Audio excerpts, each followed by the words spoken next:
Saudara-saudara pendengar yang kami kasih dimanapun Anda berada, Anda kembali bersama kami dalam acara Telaga, Tegur Sapa Gembala Keluarga.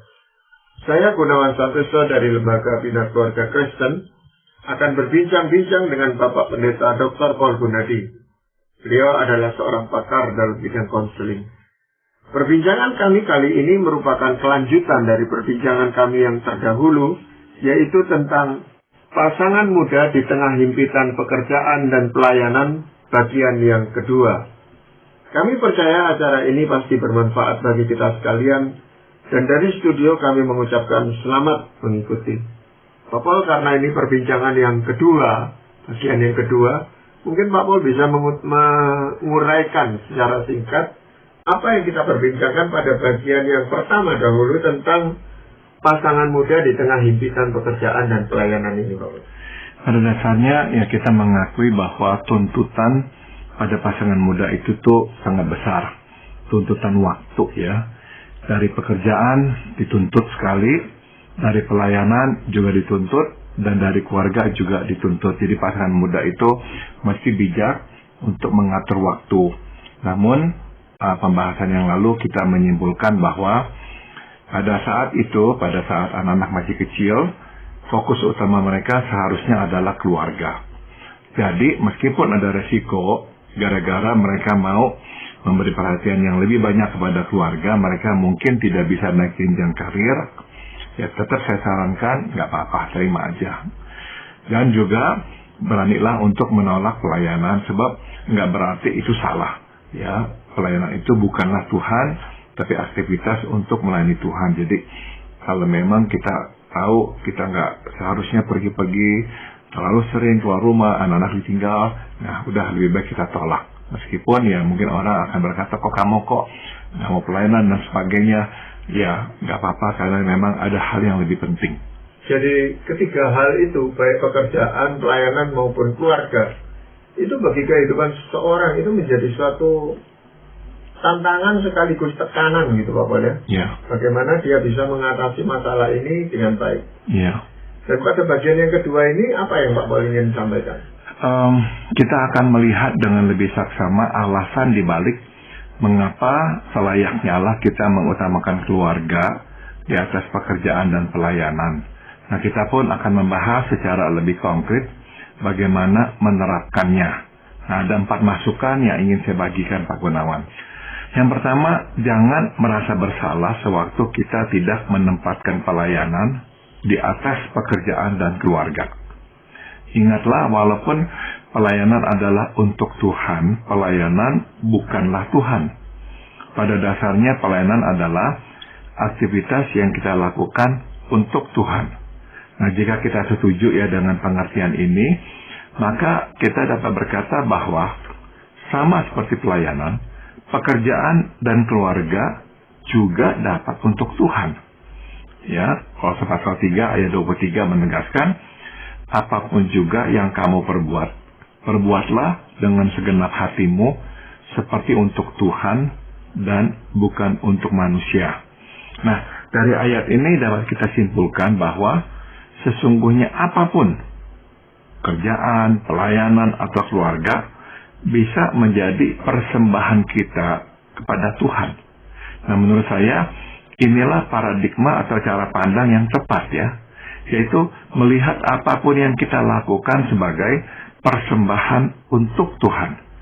Cara pandang yang menyamakan pelayanan dengan Tuhan sendiri atau satu-satunya wujud persembahan untuk Tuhan tidaklah tepat.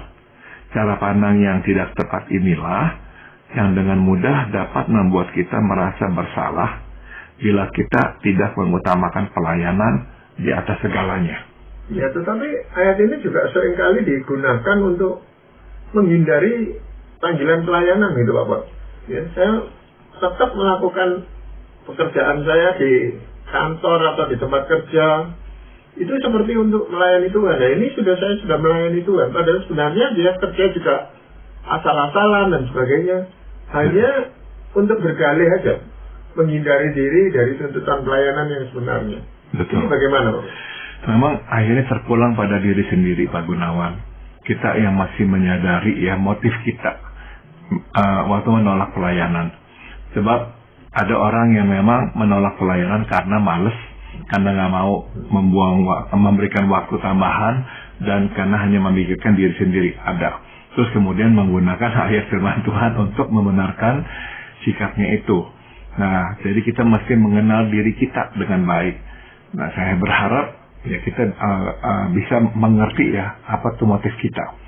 Dan kalau memang motif kita jelas, kita bukannya menolak, bukannya nggak mau melayani Tuhan, tapi benar-benar kita saat ini nggak sanggup ya, tuntutan kita ini terlalu berat ya, kita harus berikan waktu untuk keluarga kita. Nah, saya kira ya nggak apa-apa, dan Tuhan juga akan mengerti.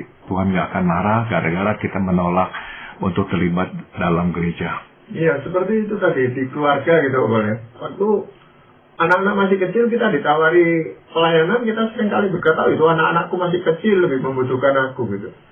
Nah, nanti ketika anak-anak sudah mulai agak besar, ya tetap alasan itu yang digunakan. Bahkan sampai selesai kuliah pun, ya kita tetap mengatakan, wah, anak-anak masih membutuhkan biaya. Dan saya mesti bekerja untuk itu, sehingga tidak bisa pelayanan. Hari ini yang seringkali membuat gereja itu lebih memberikan tekanan yang kuat supaya jemaatnya itu mau melayani. Karena kapanpun dia selalu punya alasan untuk tidak melayani. Betul. Jadi ya perlu keseimbangan, tapi ini sekali lagi terpulang pada diri sendiri ya. Kita mesti mengetahui apa motif yang tersembunyi. Sebab kalau motif kita memang kurang baik, ya udah Tuhan tahu kok. Kita akan bisa menolak.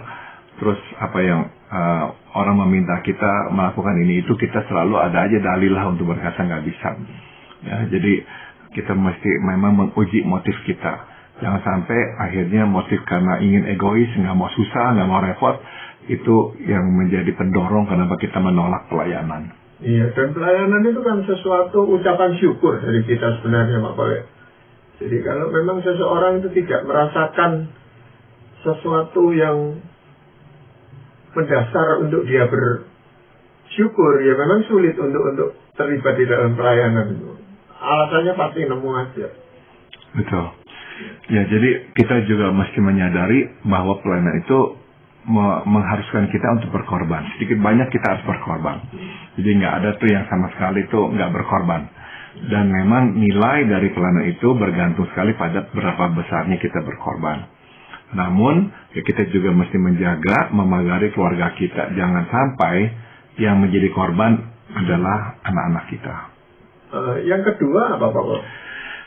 Masukan kedua yang ingin saya bagikan adalah kita mesti siap membayar harga tatkala menetapkan keluarga di atas pekerjaan.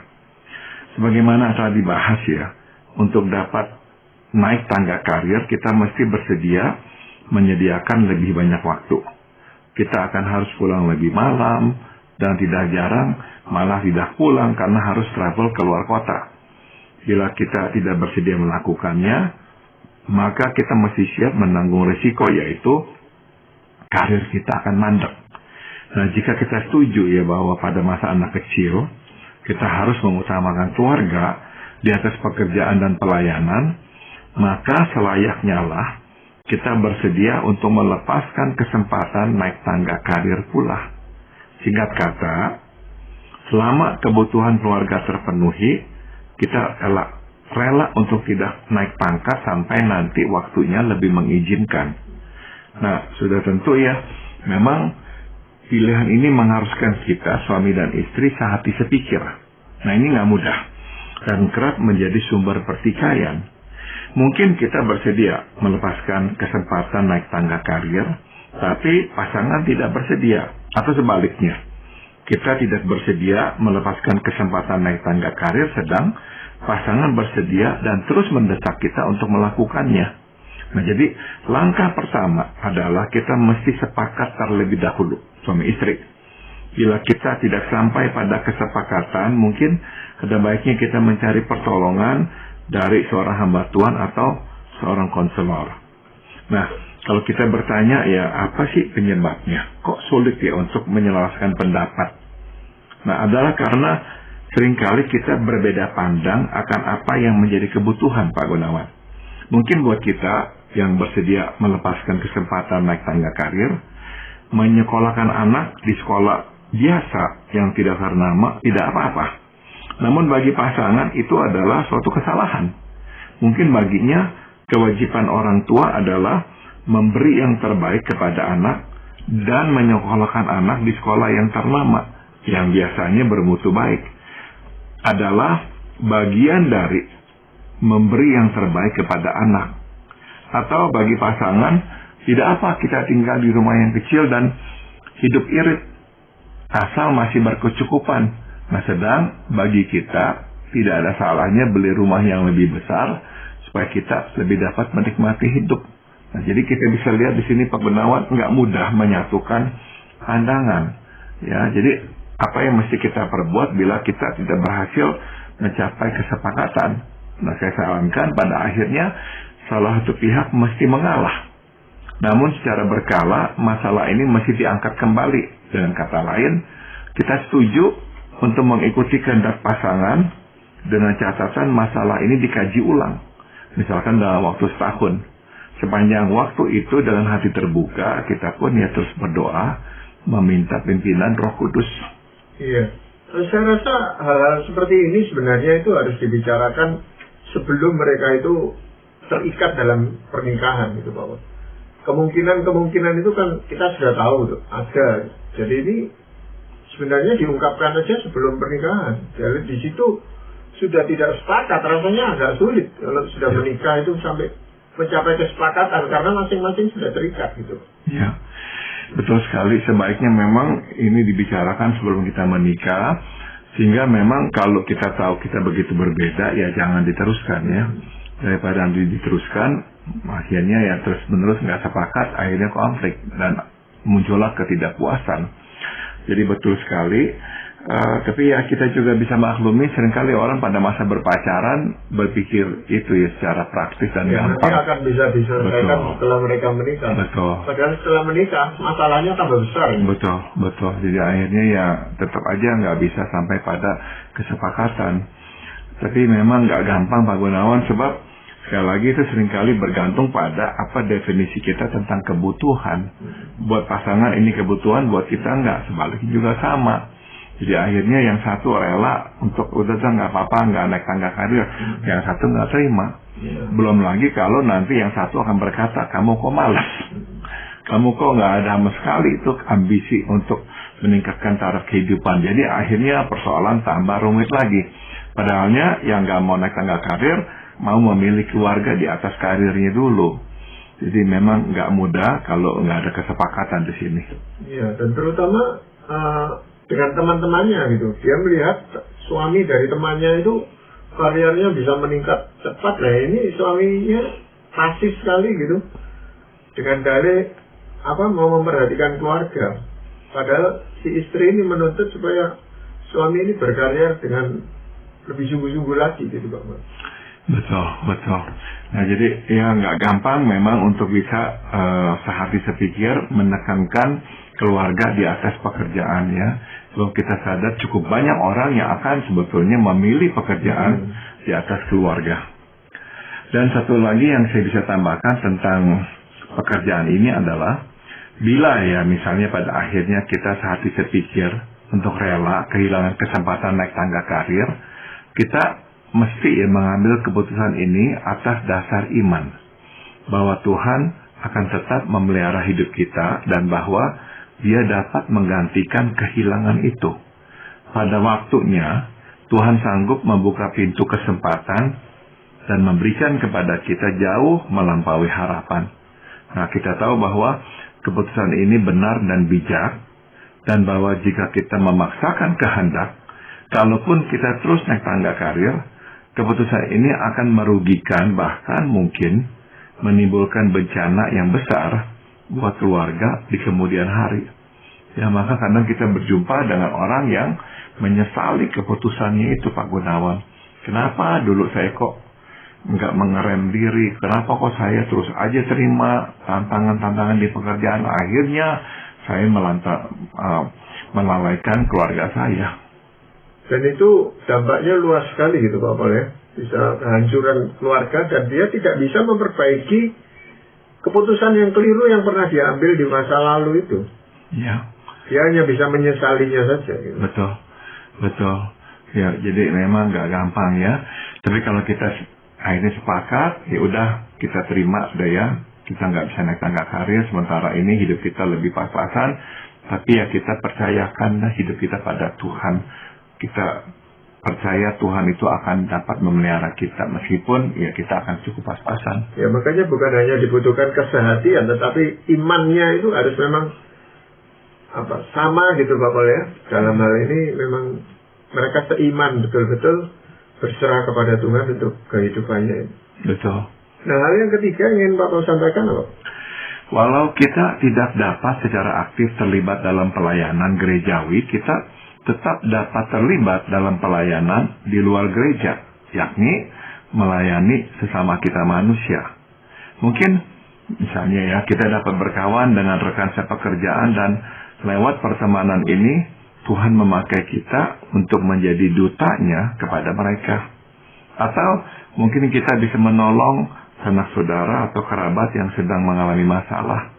Nah, sebagaimana dapat kita lihat, ada begitu banyak hal yang dapat kita lakukan di luar gereja untuk menjadi saluran berkat dan kasih karunia Yesus Tuhan kita.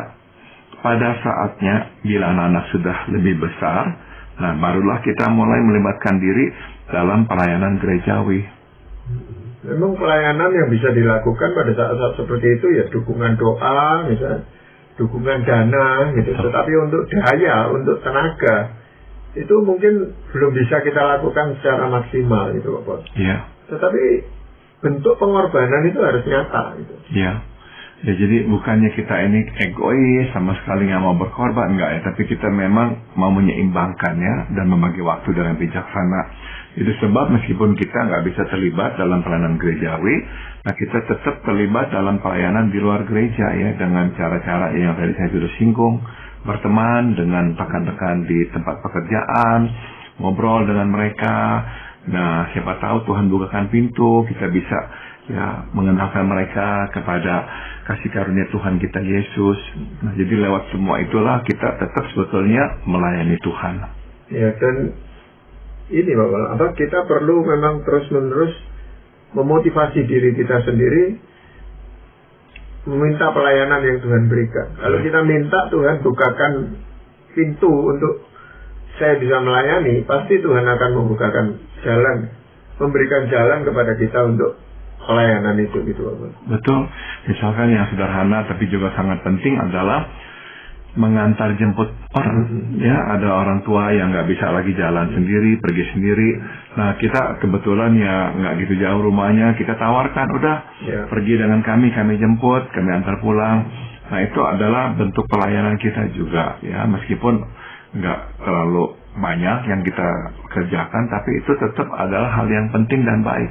Iya. Jadi pengertian tentang pelayanan ini yang memang perlu kita sadari, apa sih sebenarnya pelayanan itu, gitu Pak Bos. Betul. Apakah masih ada lagi hal yang ingin Pak Bos sampaikan? Yang keempat dan terakhir, sebagai pasangan muda kita perlu memupuk relasi pernikahan dan harus giat menghilangkan dalam tanda kutip hama yang merusak relasi. Dan itu hanya dimungkinkan bila kita memberi waktu untuk keluarga. Relasi atau secara tepatnya keharmonisan menuntut waktu yang tidak sedikit. Kita tidak dapat membangun keharmonisan, apalagi keintiman, dalam waktu sekejap. Sebab kita harus menyediakan waktu yang cukup. Bila kita terlalu sibuk dalam pekerjaan dan pelayanan, kita tidak akan dapat membangun relasi yang kokoh. Nah, jadi ini kita nggak boleh lupakan Pak Gunawan ya, bahwa untuk bisa membangun keharmonisan dan keintiman itu sungguh-sungguh memang diperlukan waktu. Nah, kalau kita akhirnya harus memberikan waktunya untuk hal-hal yang lain di luar, nggak bisa enggak tuh kita nggak akan cukup waktu untuk membangun keharmonisan dan juga keintiman. Nantinya seringkali itu masalah muncul di kemudian hari. Ya, karena kita memang nggak sempat membangun keharmonisan dan keintiman di awal-awal pernikahan kita. Nah, waktu nanti muncul, biasanya masalah udah lebih berat. Itu. Nah, selain itu ada satu hal lagi yang saya mau angkat, yaitu pelayanan, atau lebih tepatnya posisi dalam pelayanan, akan menyulitkan kita menghadapi dan menyelesaikan masalah karena kita kadung sudah dikenal sebagai pemimpin dalam pelayanan. Ya, posisi sebagai pemimpin rohani dan dikenal sebagai orang yang rohani akan mengikat dan mengurangi kebebasan kita menjadi diri apa adanya, dalam hal ini sebagai pasangan yang tidak sempurna.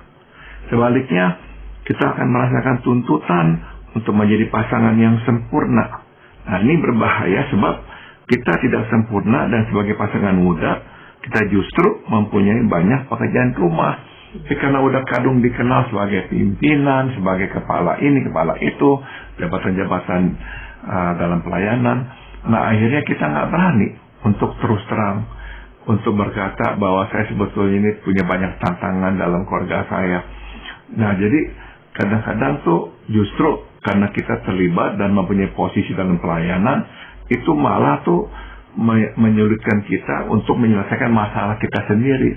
Kita mau cari hamba Tuhan untuk cerita masalah kita, kita malu. Karena kita rasa, aduh, dia udah percaya sama kita, dia menyerahkan ini pelayanan kepada kita, kita menjadi ini itu, karena dia nilai kita baik. Nah, walaupun kita tahu kita perlu bantuannya, kita lagi ada masalah yang besar, tapi karena udah kadung dianggap seperti itu, sebaik itu, akhirnya kita nggak berani ngomong, Pak Gunawan. Kita simpen aja masalah. Nah, jadi saya mau angkat hal ini untuk ya mengingatkan bahwa kalau kita belum siap, kita terjun dalam pelayanan dan menempati posisi tertentu, itu justru menambah sulitnya kita menyelesaikan masalah kita dalam rumah tangga. Ya, jadi itu seperti kita membangun jerat untuk kehancuran keluarga kita sendiri. Ya. Atau kadang-kadang memang ini dipakai oleh iblis gitu Pak Bal, ya, untuk menghancurkan rumah tangga kita, baik di dalam pekerjaan maupun di dalam pelayanan. Ya. Kita diberi kesempatan maju terus, tapi kita lupa, lalai memperhatikan rumah tangga kita. Ya, ya. Nah, maka kita bisa mengerti ya betapa sulitnya bagi hamba Tuhan untuk mencari pertolongan kalau mereka mempunyai masalah dalam rumah tangga. Nah, sebetulnya mereka adalah salah satu kelompok yang paling rentan terhadap masalah yang kita bahas ini, Pak Gunawan. Sebab memang kebanyakan mereka repot. Nah, waktu akhirnya nggak ada waktu membangun keharmonisan dan keintiman, dan akhirnya relasi mereka akhirnya retak. Nah, mau cari pertolongan pun juga udah susah. Karena kenapa? Mereka sudah kadung dikenal sebagai hamba Tuhan di gereja, sebagai gembala sidang atau apa. Ya, jadi hidup di dalam suatu kondisi yang sebenarnya tidak real gitu Bapak. Hanya demi nama baiknya atau demi posisinya, lalu dia mengorbankan keluarganya. Ya, ya. Jadi memang nggak gampang.